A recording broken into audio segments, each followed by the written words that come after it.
Amigos, que Dios les bendiga. Bienvenidos a una nueva edición del Evangelio Diario. Estamos al lunes 23 de junio, en esta 12ª semana del tiempo ordinario. Y para hoy recordamos y celebramos en la liturgia de la iglesia a San José Cafaso, presbítero. Los habitantes de Turín lo llamaban el cura de la horca, con una mezcla de admiración y de compasión, porque en todas las ejecuciones capitales, junto al condenado estaba siempre el padre José Cafaso, un curita flaco, encorvado no por los años, murió a los 49 años en 1860, sino por una desviación de la columna que lo obligaba a estar agachado aún en las pocas horas del día que pasaba fuera del confesionario. En efecto, el padre José dedicaba gran parte de su ministerio sacerdotal a escuchar las confesiones y las confidencias de los que frecuentaban su iglesia, atraídos por las grandes cualidades humanas, de inteligencia y de bondad de ese pequeño sacerdote que comprendía los problemas de todos y sabía hablar a los doctos como a los sencillos, a las almas devotas como a los galeotes. Fue proclamado santo en 1947 y es patrono de los presos y de los condenados a la pena capital, porque durante su vida las cárceles fueron el lugar preferido para el ejercicio del apostolado sacerdotal. José Cafaso nació en Castelnuovo de Asti, 4 años antes de su paisano Juan Bosco, en 1811. Era todo lo contrario, por temperamento, del apóstol de los jóvenes, reflexivo, devoto, manso y estudioso. Le gustaba dedicar muchas horas a la meditación ante el tabernáculo en los breves periodos de vacaciones que pasaba en su pueblo durante los años de seminario. Juan Bosco se burlaba amablemente de él, llamándolo señor abad, y lo invitaba a asistir a los inocentes espectáculos para la fiesta del patrono, los espectáculos del sacerdote. Le contestaba el clérigo Cafaso: son las ceremonias religiosas. Pero los dos estaban destinados a encontrarse y a comprenderse profundamente. José Cafaso, ordenado sacerdote a los 22 años, frecuentó el curso de teología en Turín, en donde era profesor el teólogo Guala, a quien poco después reemplazó en la cátedra, teniendo entre los alumnos al mismo Juan Bosco. El joven paisano puso a dura prueba su sólida paciencia cuando le llenó su casa cural con un montón de bulliciosos niños recogidos en los barrios periféricos de la ciudad. Cuando Juan Bosco quitó el disturbio, no ciertamente por la amonestación de José Cafaso, y se llevó a sus muchachos a Baldoco, el padre Cafaso estuvo constantemente cerca, inclusive con ayudas económicas, y antes de morir le regaló a él lo poco que poseía, y también a la obra del Cotolengo, en donde fue sepultado. Después, sus restos mortales fueron trasladados al santuario de la Consolata. Pidamos pues la poderosa intercesión de San José Cafaso, presbítero. Bueno, es bien conocido que San José Cafaso fue amigo, fue maestro, fue tutor y padre espiritual de San Juan Bosco, dos grandes santos que coincidieron en vida y en época. Así que de ambos pedimos su intercesión. Y para hoy tomamos el texto bíblico del Evangelio según San Mateo, capítulo 7, versículos del 1 al 5. En aquel tiempo, Jesús dijo a sus discípulos: no juzguen y no serán juzgados, porque así como juzguen, los juzgarán, y con la medida que midan, los medirán.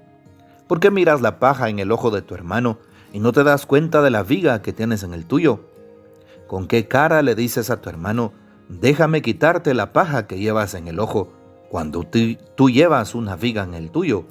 Hipócrita, sácate primero la viga que tienes en el ojo, y luego podrás ver bien para sacarle a tu hermano la paja que lleva en el suyo. Palabra del Señor, gloria a ti, Señor Jesús. Cuán importante es pedirle al Señor que nos regale la fuerza para poder hacer una introspección.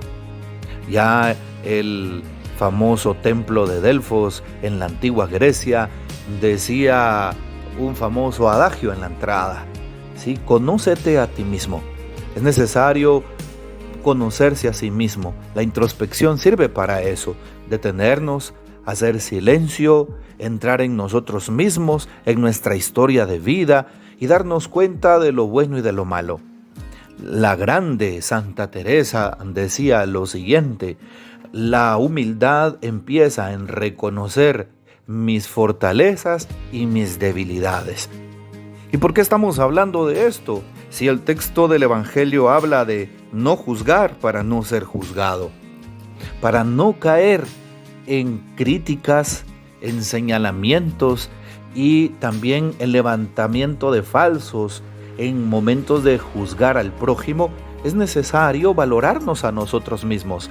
Solamente una persona que no se ama, que no se quiere, que no se conoce, tendrá el valor, y por qué no decirlo, el descaro de juzgar al otro. Y cuando hablamos de juzgar, aunque sabemos que la palabra crítica, ¿sí?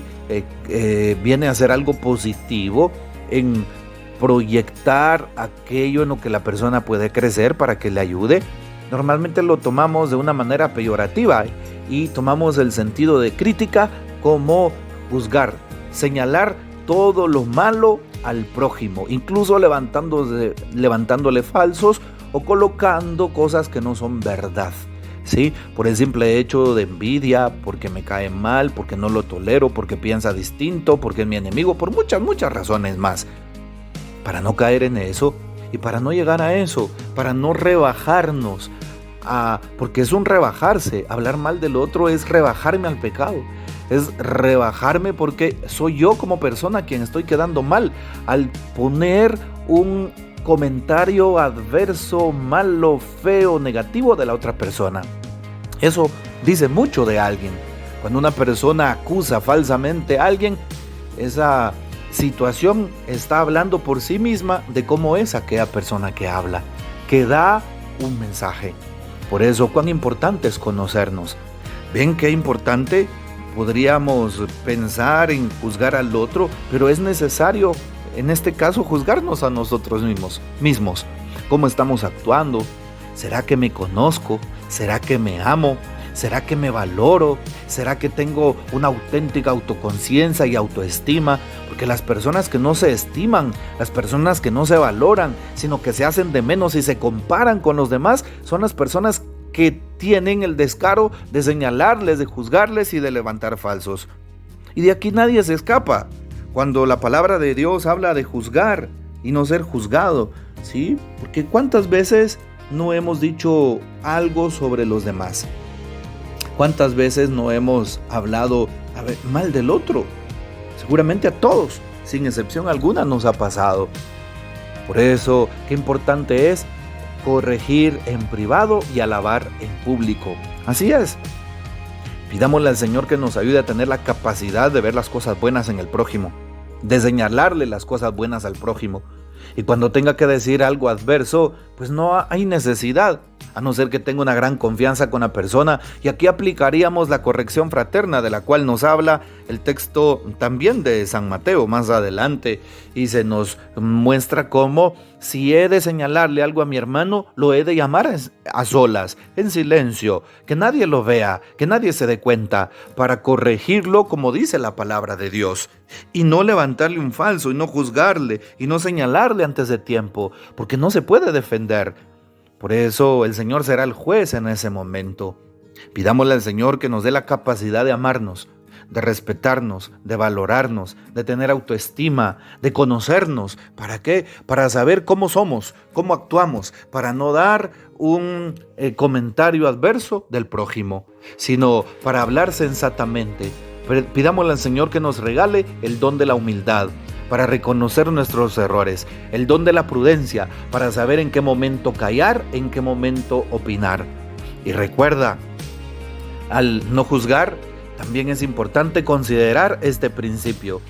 Si eso que voy a decir no es verdad, si eso que voy a decir no es cierto, si eso que voy a decir no hace bien, y si eso que voy a decir no es necesario, entonces automáticamente se convierte en un chisme. ¿Para qué lo voy a comentar?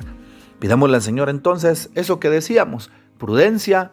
Pidámosle al Señor esa capacidad de conocernos y esa fortaleza. ¿Para qué? Para poder ver también, para poder contenernos y para poder ver las cosas buenas, las virtudes del prójimo. Que el Señor nos bendiga Que María Santísima nos guarde y que gocemos de la fiel custodia de San José. Y la bendición de Dios Todopoderoso, Padre, Hijo y Espíritu Santo, descienda sobre ustedes y permanezca para siempre. Amén. Comparte este audio y hasta mañana.